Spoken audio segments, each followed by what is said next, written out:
Vamos aqui falar sobre o plano de redenção.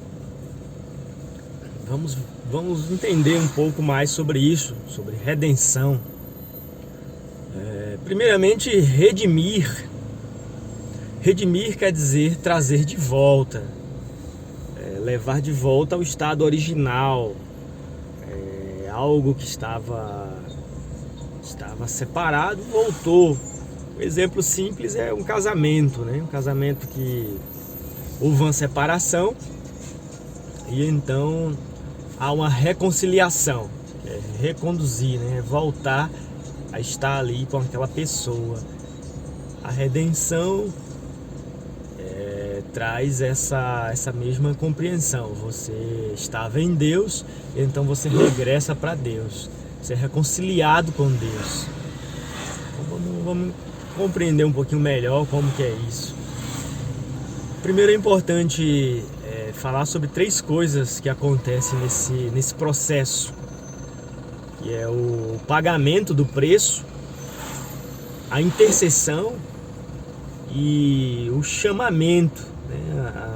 Tomar a posse, né? Então, pagamento, intercessão e reclame, né? Reclamar, né? Tomar posse. Primeiramente ele pagou, e então ele intercedeu, e então ele tomou posse.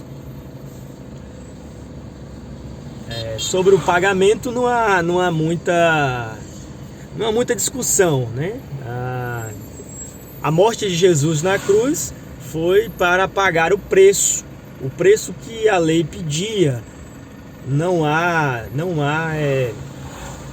pagamento sem o derramamento de sangue. Não há pagamento o pagamento do pecado tinha que ter um derramamento de sangue.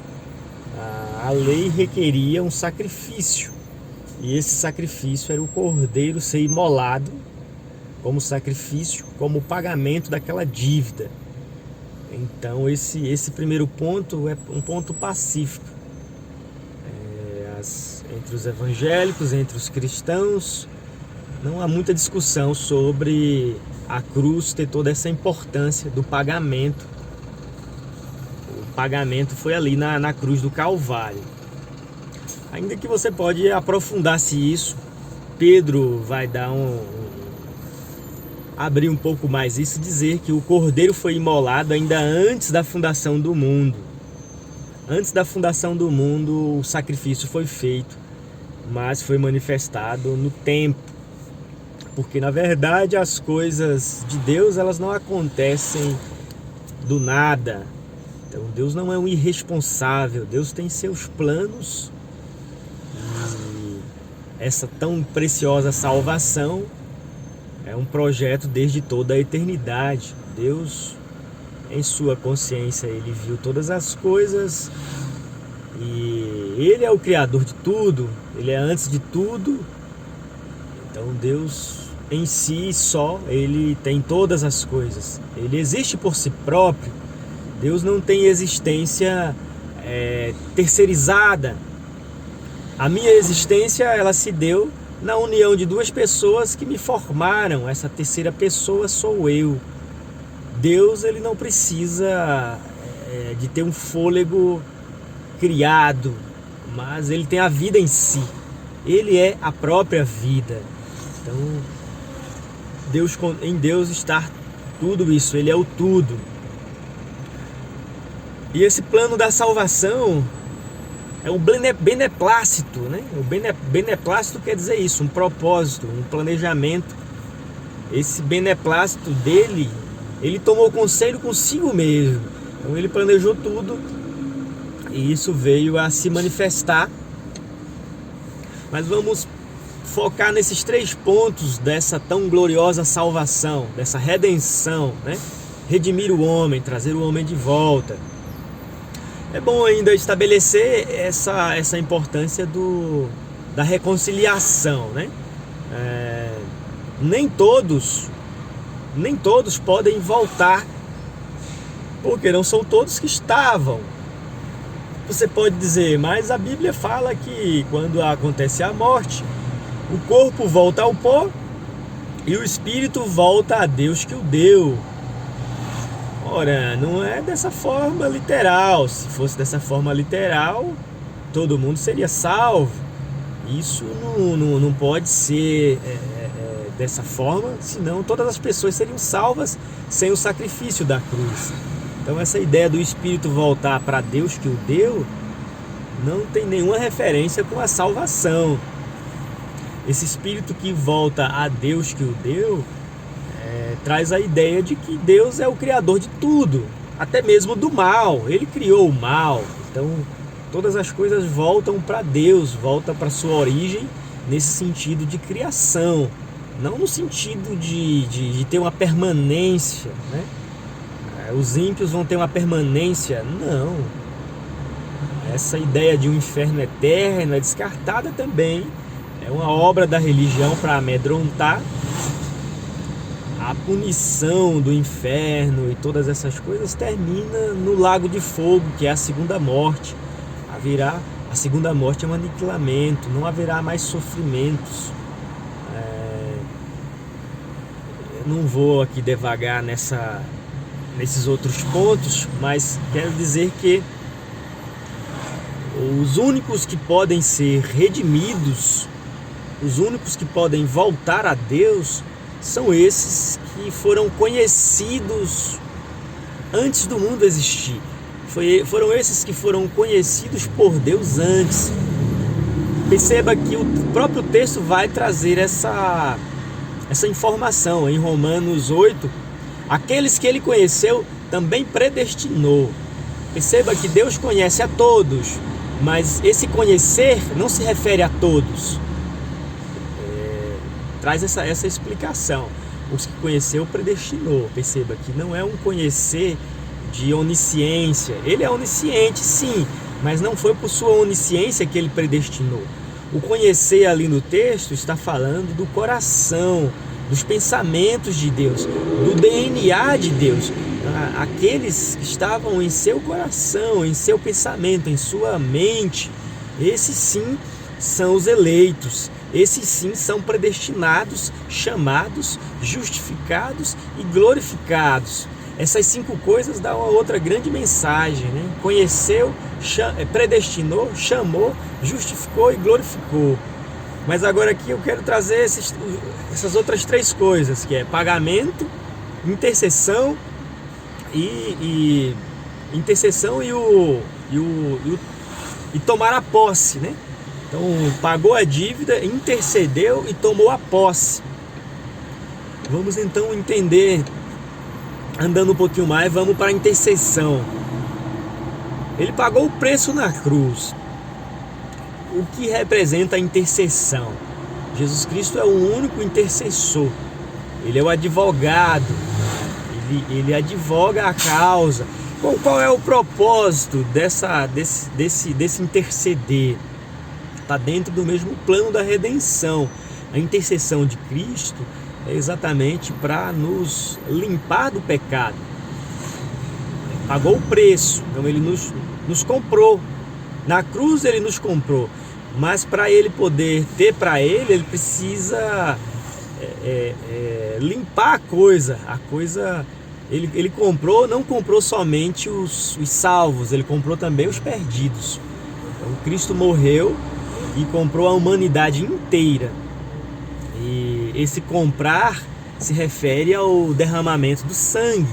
Ele é o Senhor dos vivos e dos mortos. Ele tem as chaves da morte e do inferno. Então o dono do inferno é Cristo Jesus. Satanás perdeu, porque Cristo veio e comprou. Adão nos entregou de bandeja para Satanás, e Cristo veio e nos comprou. Isso quer dizer que Adão trouxe a morte, Cristo trouxe a vida. Ele ressuscitou. Sua ressurreição é exatamente para poder fazer a intercessão e tomar posse da propriedade redimida. Agora, o pagamento, não há polêmica, não há muita... É um ponto pacífico. O pagamento foi na cruz.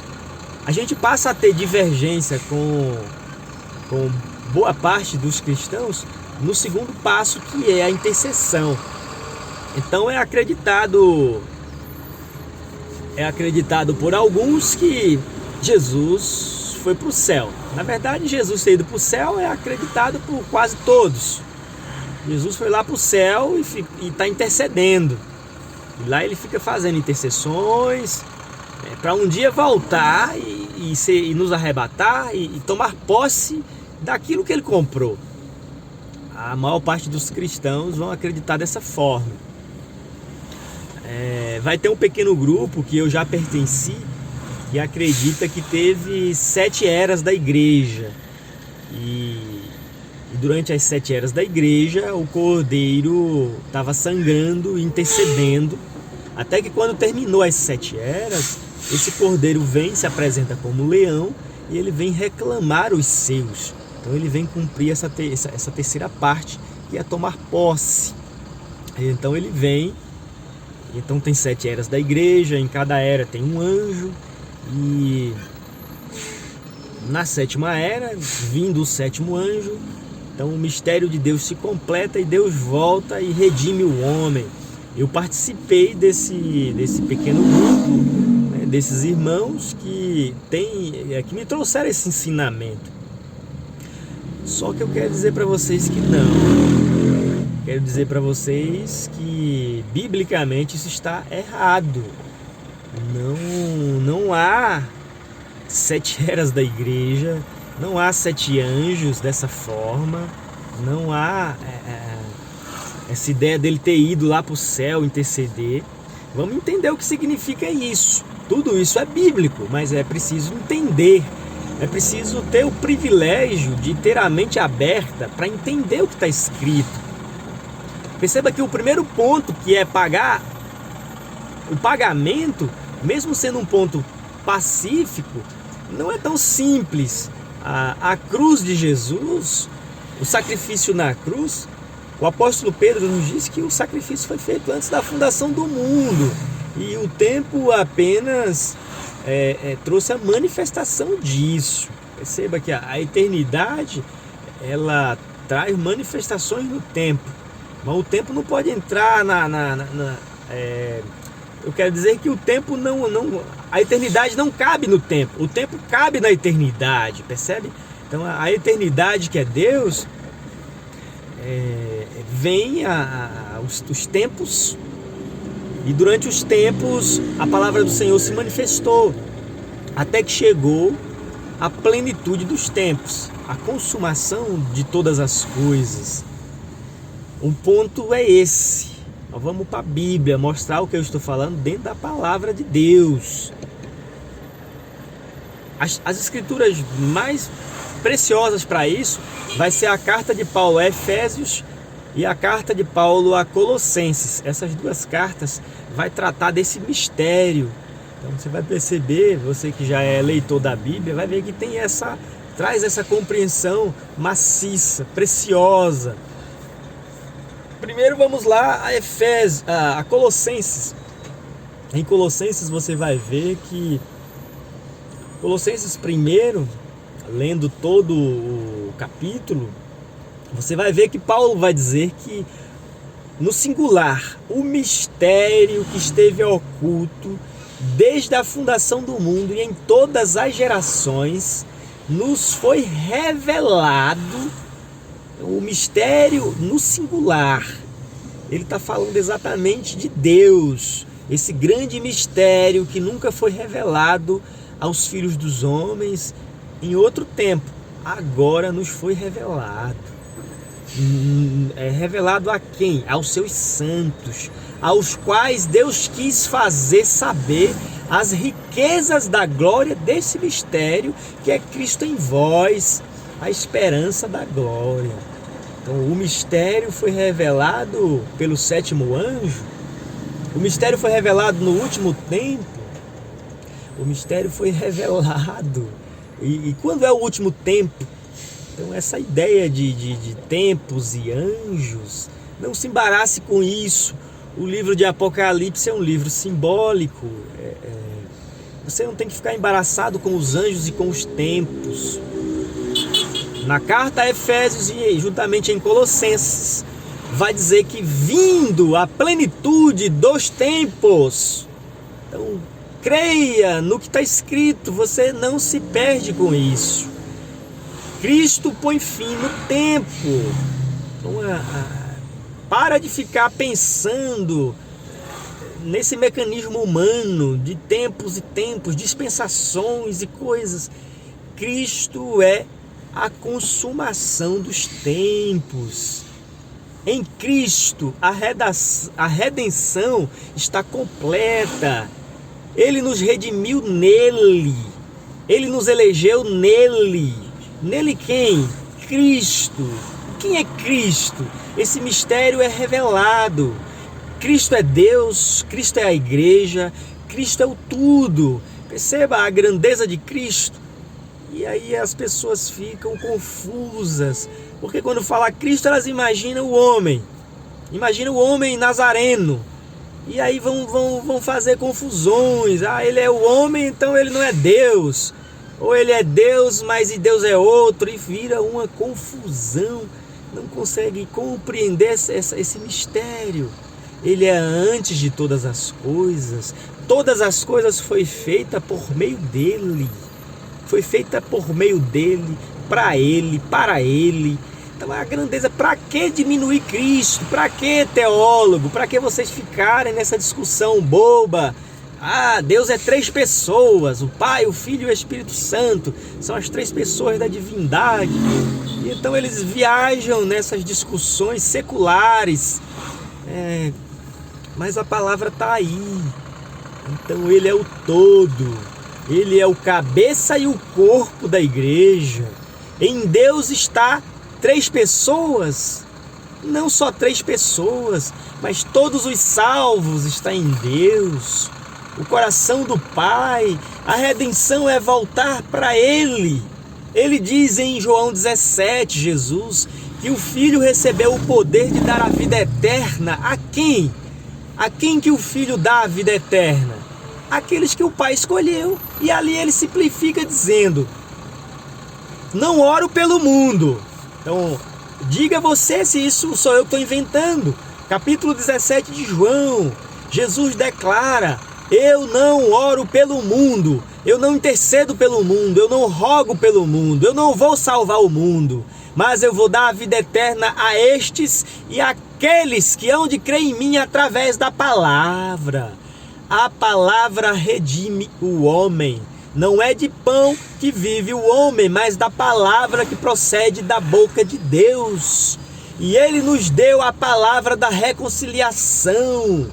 Você só pode ser redimido pela palavra. A palavra te traz de volta a Deus. Mas para de entender de forma literal as coisas. Não é que você saiu e voltou. Então para de entender de forma literal. Entenda de uma vez por todas o mistério de Deus. Voltar para Deus, ser redimido pela palavra, é nascer dela. Gerados de novo, não de uma semente que se corrompe, não de um nascimento sexual, natural, mas gerados da palavra da vida, a qual permanece para sempre. Uma vez gerado em Cristo Jesus, é impossível de você perder sua salvação. Até porque você não ganha a salvação como ganhar uma coisa. Isso não é só a cabecinha que entende as coisas literais. A salvação é uma obra do Espírito Santo. Não há como uma semente de Deus se perder. É uma visão interesseira dos homens achar que vão ganhar almas para Jesus, achar que estão na obra. Essa obra da salvação, ela é exclusiva de Cristo. Ele é o autor e consumador da fé. Nessa nova aliança, nós temos o sangue de Cristo que, de fato, tira o pecado. Não mais encoberta. Não é sangue de touros e bodes. Você não é mais uma criatura do tempo. Em Cristo você é uma nova criatura. Não é a velha reformada, mas é a nova, o homem interior, gerado em verdadeira justiça e santidade. A redenção é isso. Ficam preocupados com o tempo todo.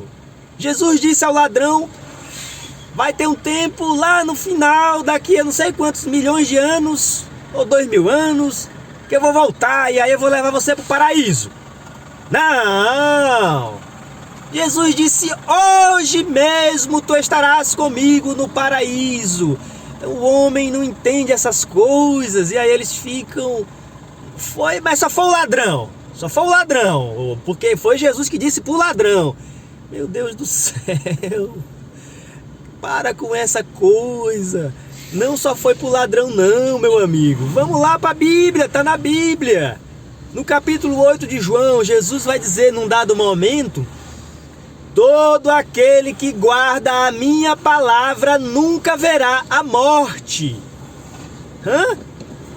Nunca verá a morte. Todo aquele que guardar a minha palavra.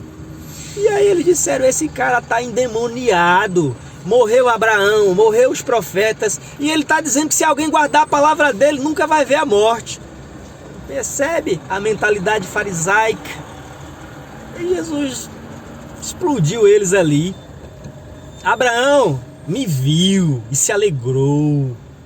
Não há como ser salvo sem me ver. Precisa me ver para poder entrar no reino. Aquele que vê.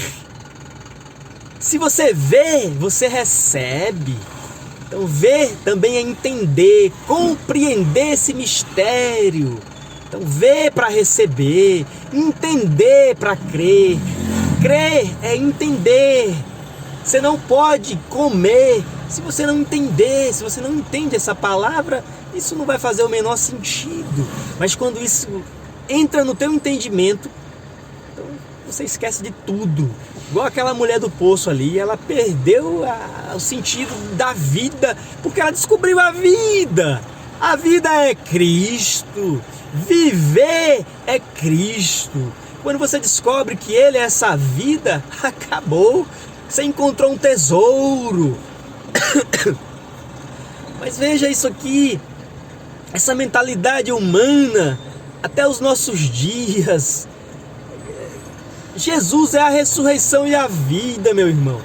Lá no túmulo de Lázaro, lá no sepultamento. No último dia ele vai ressuscitar. Irmão, Jesus está voltando. Está voltando, né, irmão? Certo.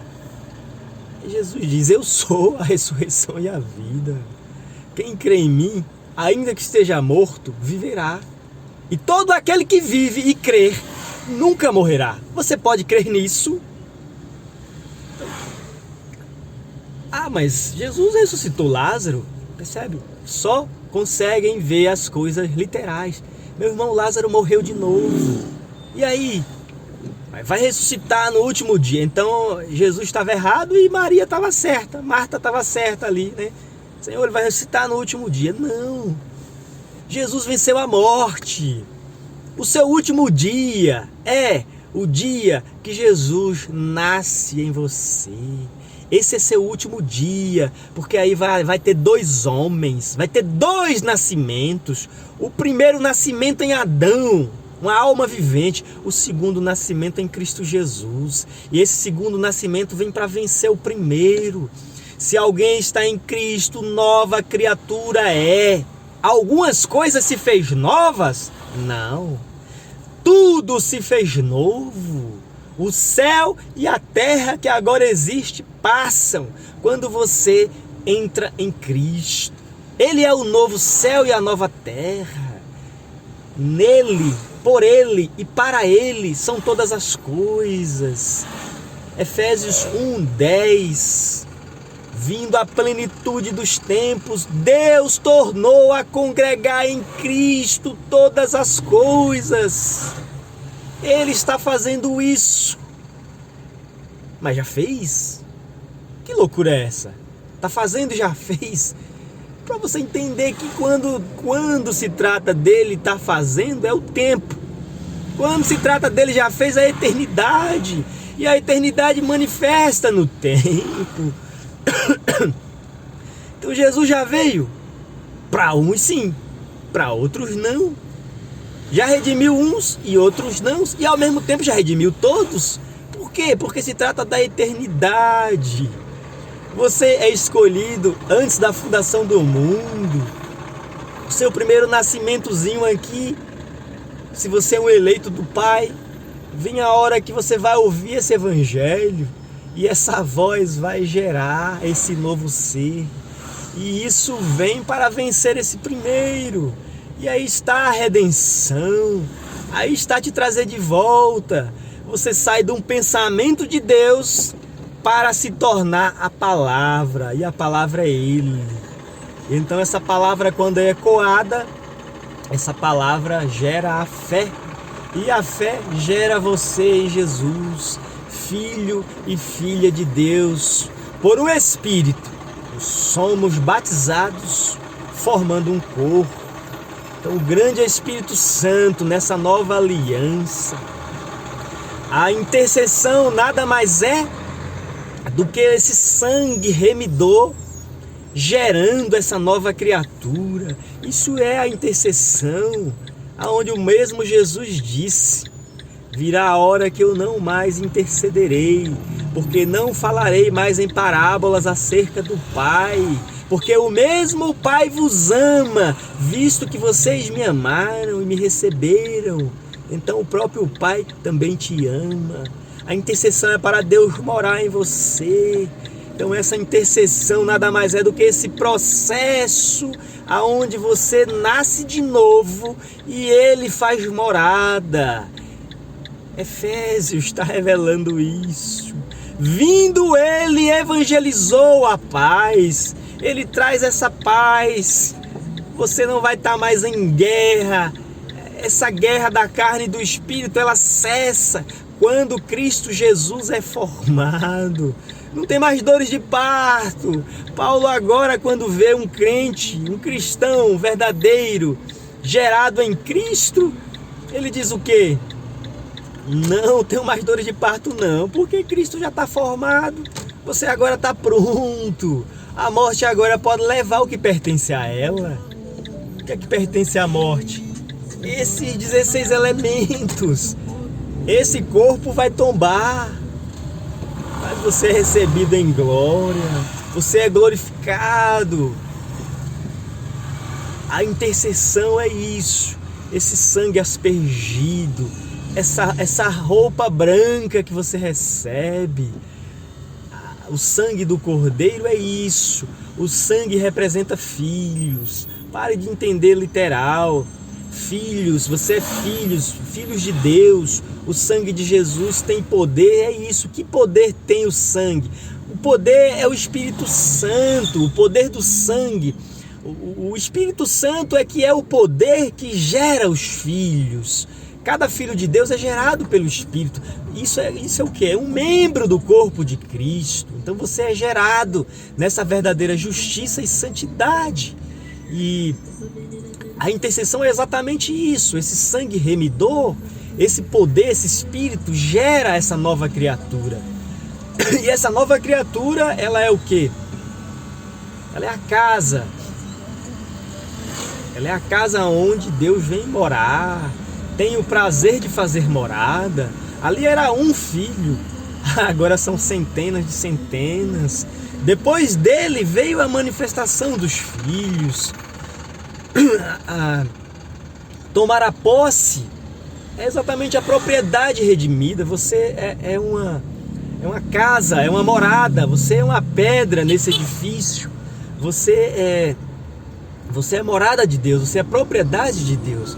Ele tomar posse de você é Ele fazer morada em você. A consumação disso. Então primeiro Ele pagou o preço, então Ele intercede. Então, pagar o preço é isso, Ele comprou todas as coisas, porque Ele criou todas as coisas.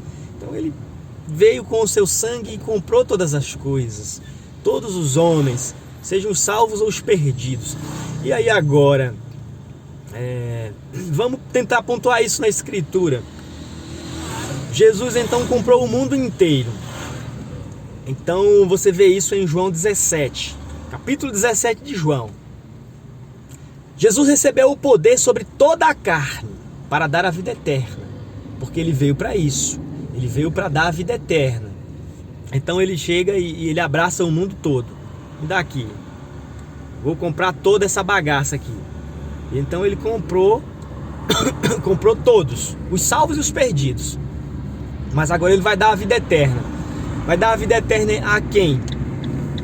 Aí não é a todos. A vida eterna então é dada àqueles a quem o Pai ordenou, aqueles a quem o Pai escolheu. E Jesus então confirma isso, dizendo: eu oro por estes e por aqueles que hão de crer em mim. Capítulo 17 de João. No versículo 2 ele diz algo interessante, que é: o que é a vida eterna? A vida eterna é conhecer a Deus, único e verdadeiro, e a Jesus Cristo, a quem enviastes. Esse mesmo versículo ele é falado na primeira carta de João, capítulo 5, no versículo 20. O Filho de Deus é vindo e nos deu entendimento para conhecermos o que é verdadeiro, e no que é verdadeiro estamos, isto é, em Jesus Cristo. Este é o verdadeiro Deus e a vida eterna. Este versículo ele fala desse mesmo outro versículo, trazendo essa maior clareza, né? Quem é a vida eterna, né? Como ter a vida eterna. Então o verbo conhecer, na maioria das vezes, está nesse sentido de intimidade de casal, está nesse sentido de conhecer. O marido conheceu a esposa. Então Deus nos conheceu e nós conhecemos a Deus. É um ato de amor, é uma ligação paternal. Então é o sangue, é o sentimento, é o pensamento, é a filiação. Esse é o sentido de conhecer. O mesmo de João 8,32: conhecereis a verdade e a verdade vos libertará. Então esse conhecer não é teológico. Você não vai achar nada pela sabedoria humana. É o mesmo conhecer de Mateus 11. Graças te dou, ó Pai, que ocultaste essas coisas aos olhos dos sábios e entendidos e as revelastes, fizeste saber, revelou, mostrou aos pequeninos. Ninguém conhece o Filho senão o Pai, e o Pai senão o Filho. Então conhecer, mais uma vez aí, não é conhecer intelectual, mas é o conhecer de nascer. Então conhecer a Deus é nascer dele. E aí tudo isso se conecta e faz sentido. Você agora está redimido. A cruz pagou o preço. A intercessão é o sangue vertido, aonde você é gerado uma nova criatura. E a descida do Espírito para fazer morada é a posse, propriedade de Deus. Ele veio, ele nos fez novas criaturas em Cristo. A obra está consumada. A obra consumada não é uma parte, mas é ela toda. Você está totalmente redimido. Não fique nessa lorota das pessoas achar que a salvação é só no último dia. O último dia é hoje. O último dia é esse dia que você ouve a voz de Deus. Esse é seu último dia. Você acaba sendo gerado nova criatura em Cristo. Aí está o último dia. Não fique preocupado. Entenda de uma vez por todas que você é família de Deus. Efésios capítulo 2: edificado sobre o ensinamento dos profetas e dos apóstolos, sendo Jesus Cristo a principal pedra de esquina, na qual todo o edifício cresce para a morada de Deus em Espírito. Aí está a obra de Deus revelada. Todos os homens da terra, Paulo diz, que são dois povos, judeus e não judeus. E desses dois povos ele cria um outro, um povo só, o Israel de Deus, a família de Deus. E ali ele disse que ele veio, Jesus já veio. E ele veio fazer o quê? Fazer a paz. E ele veio para quem? Para os que estavam longe e também para os que estavam perto. Está lá, Efésios 2,17. Ele veio fazer essa obra de redenção. A obra está completa. Pagou o preço, intercedeu e tomou posse. Deus reina. Deus habita no homem através de Cristo. A obra está completa. Você agora pode entender aquilo que Jesus disse: estou no Pai, vós em mim e eu em vós. A consumação é isso. Cristo no Pai, Pai em Cristo, uma coisa só. Naquele dia vocês saberão que eu estou em meu Pai, vocês em mim e eu em vocês. A unidade de Deus, um Espírito que opera todas essas coisas. Deus abençoe a sua vida, no precioso nome de Jesus Cristo. Amém.